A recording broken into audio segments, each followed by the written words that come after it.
The breeze at the dusty fuel stop felt warm and heavy, as if it lingered there for days beneath the scorching summer light. Emily Hart stood by pump number 3, her blue linen shirt clinging to her skin with perspiration, a faint throb pulsing in her head from another sleepless night of stress. The last thing she wanted was more trouble. Bills were overdue. Her part-time gig at the cafe barely covered utilities, and her mother's prescriptions devoured every extra penny she managed to save. She was just pulling her final 20 from her purse, ready to buy a half tank to last the week, when a gruff voice jolted her focus to the side. "Hey, a buddy," rumbled a burly biker with arms like oak branches and tattoos snaking up to his chin. "I said I forgot my cash at the garage. Just fill a gallon. I'll return." His vest, a worn black leather piece, boldly showed Red Devil's markings. His hair, tied in a loose braid, swayed in the slight wind, and a deep frown twisted his face into a stern knot. The fuel stop clerk, a neat young man named Ethan, stood rigid as a pole. "No cash, no fuel," Ethan stated firmly. "Store policy, sorry." The biker's teeth tightened. He seemed ready to smash the pump apart, but something in his gaze halted Emily.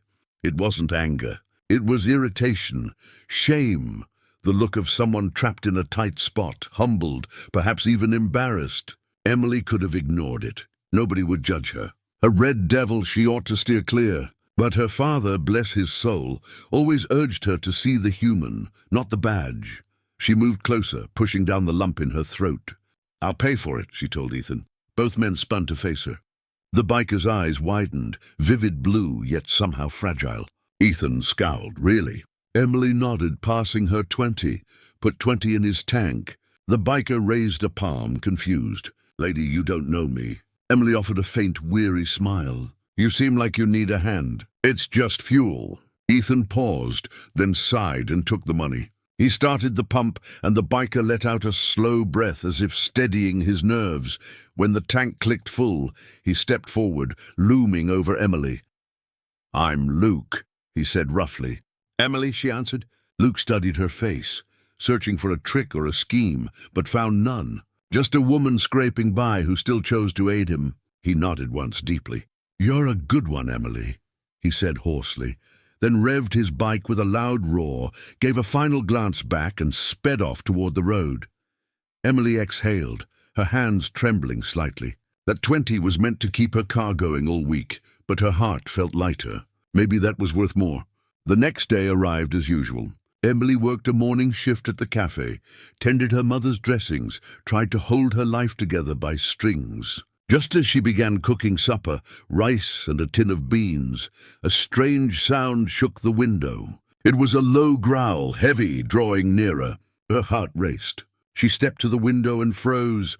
Motorcycles, dozens of them. Big Harleys lined the street, engines humming, leather vests everywhere.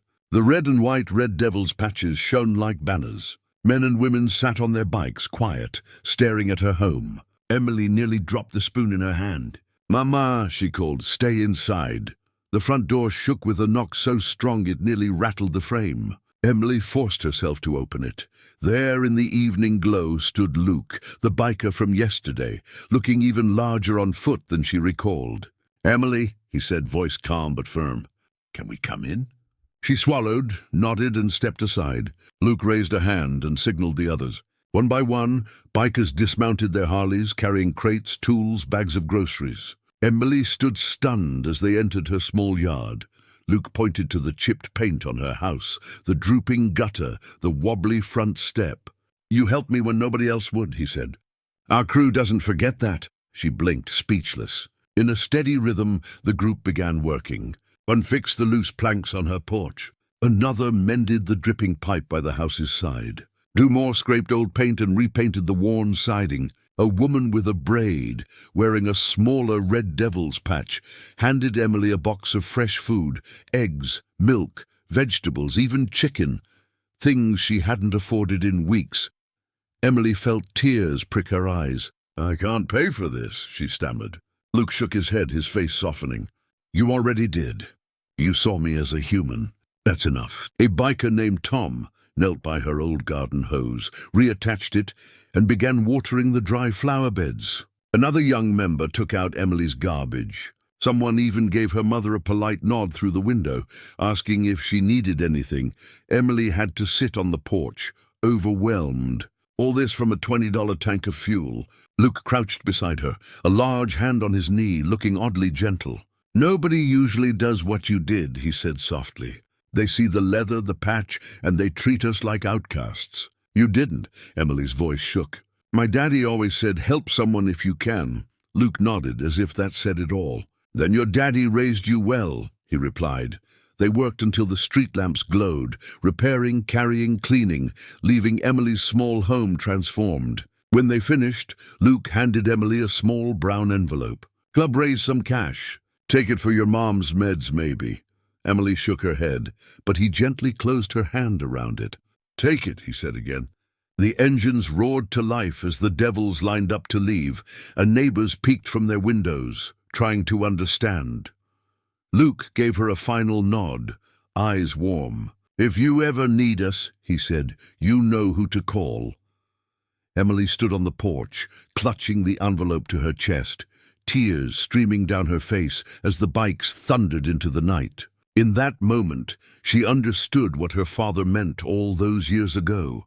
You help because it's right, not because it's safe. And sometimes, when you give to a stranger, the world returns more than you ever dreamed.